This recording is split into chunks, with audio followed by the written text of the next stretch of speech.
Selamat pagi semuanya.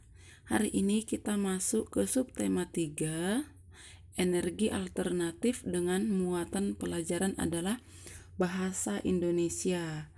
Nah, anak-anak, mari buka bukunya halaman 55.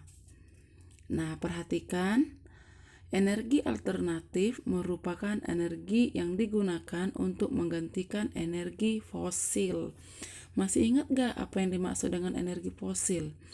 Energi fosil adalah energi yang dihasilkan oleh pembusukan makhluk hidup yang diendapkan atau yang terendap selama ratusan tahun di perut bumi, ya. Nah, sekarang kita belajar apa itu energi alternatif. Energi alternatif adalah energi yang digunakan untuk menggantikan energi fosil karena energi fosil itu terbatas, ya. Nah, contoh energi fosil adalah batu bara, minyak bumi, dan gas. Nah, jika energi fosil terus-menerus digunakan akan cepat habis. Nah, untuk mendapatkan kembali perlu waktu yang cukup lama, yaitu ratusan tahun.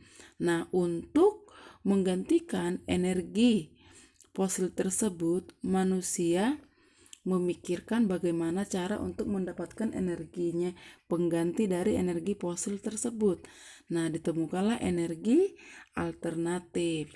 Nah, energi bahan bakar jumlahnya terbatas di bumi. Oleh karena itu, manusia harus mencari energi alternatif. Apakah energi alternatif itu? Nah, tadi teacher sudah jelaskan, energi alternatif adalah energi yang digunakan untuk menggantikan energi fosil, ya.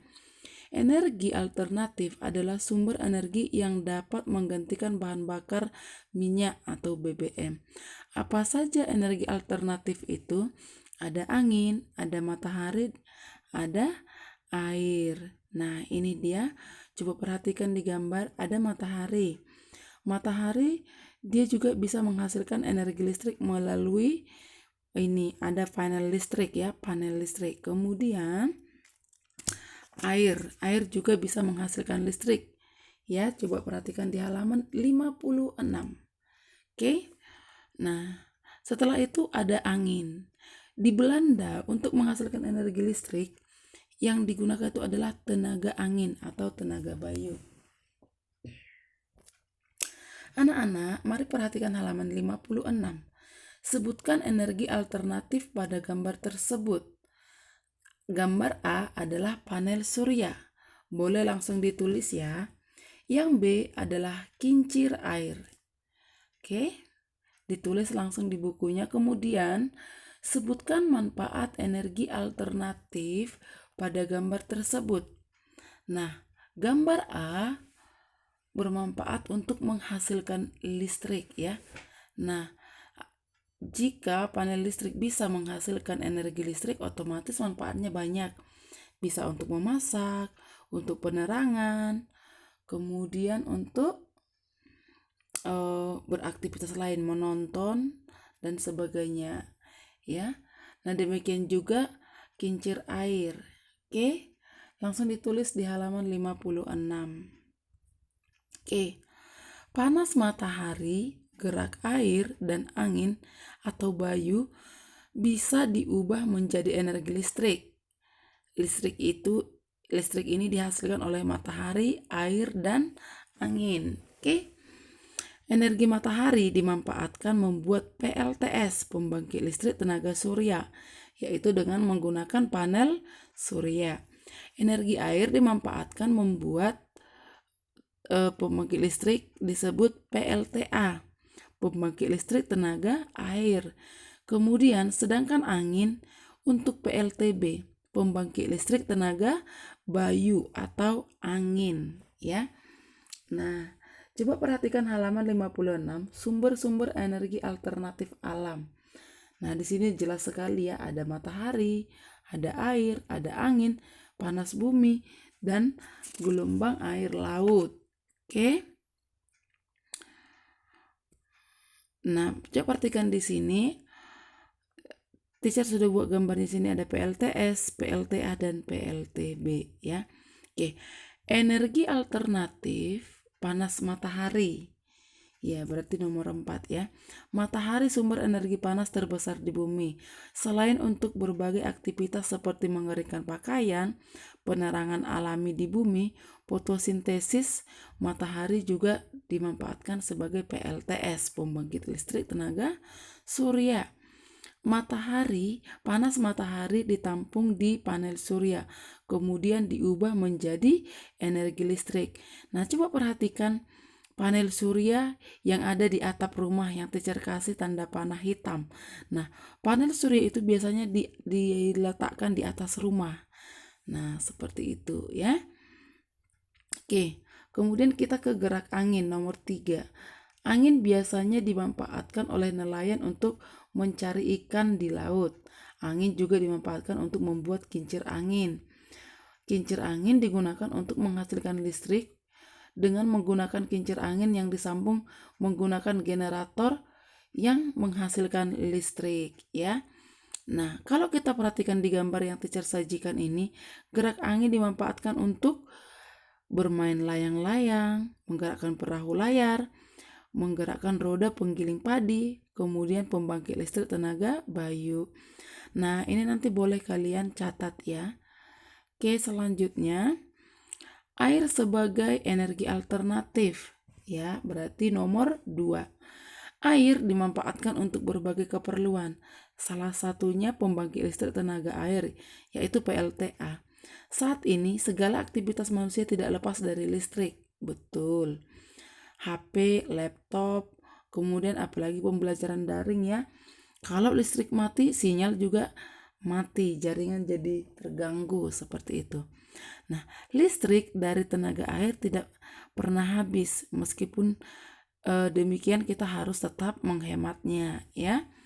Oke, jangan karena tidak pernah habis lalu kita boros-boros. Oke. Kemudian di buku kita energi briket ya. Coba kita cari dulu.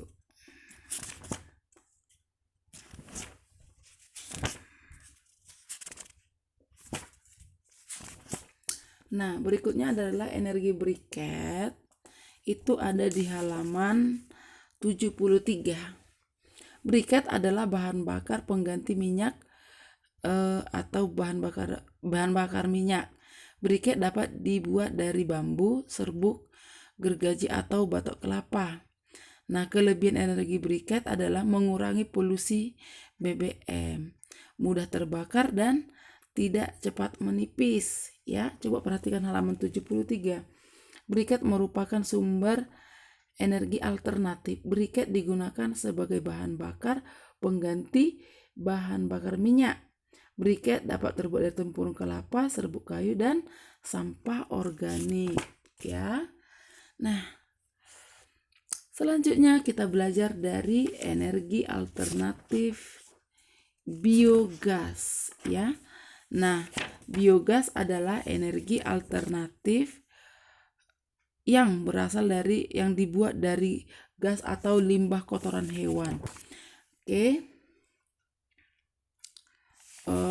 Limbah gas atau kotoran sapi akan diolah menghasilkan energi untuk penerangan, menyalakan kompor, dan sisa untuk pupuk. Seperti itu ya.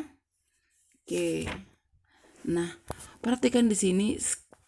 Ini adalah skema digester biogas penyu ya. Perhatikan ini gambarnya. Nah, pertama bahan baku dicampur dengan air ya, kemudian diendapkan, kemudian uapnya itu yang akan menghasilkan panas oke.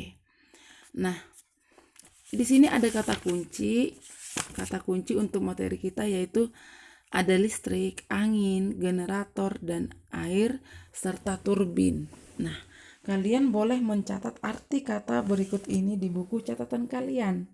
Oke.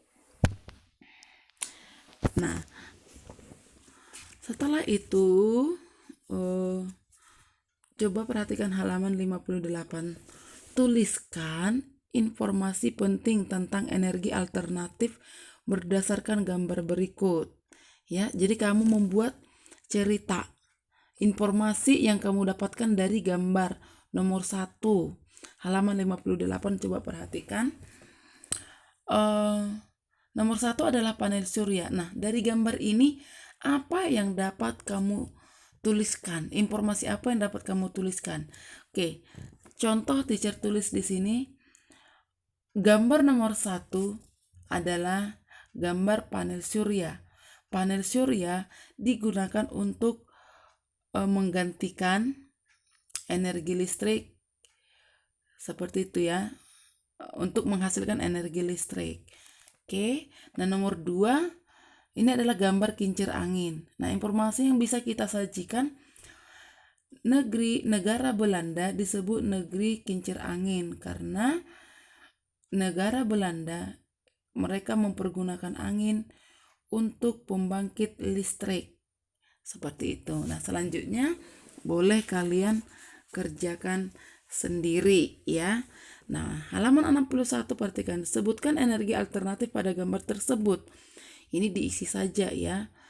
Energi alternatif pada gambar tersebut adalah PLT, B pembangkit listrik, tenaga bayu.